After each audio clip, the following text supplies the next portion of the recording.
এই সব গোশ মাছ ধুয়ে শুধু শাক দিয়ে ভাত খাবে।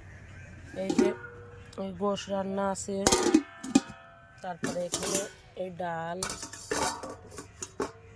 এই শাক, শুধু শাক দিয়ে ভাত খাবে। এনে শুধু শাক আর ভাত। গ্যাস খাতি নেই, কাঁচা পেঁয়াজ এখন গেলি কথা বলি গ্যাস গাল গন্ধ লাগবে। কাঁচা পেঁয়াজ এখন খাতে নেই, দুপুরবেলা খেয়ে যেদিন বাড়ি থাকবে সেদিন খাবি।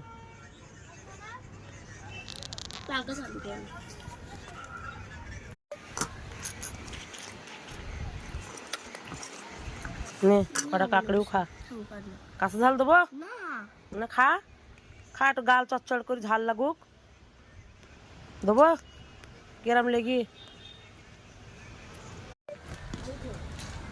বাই নাসরিন।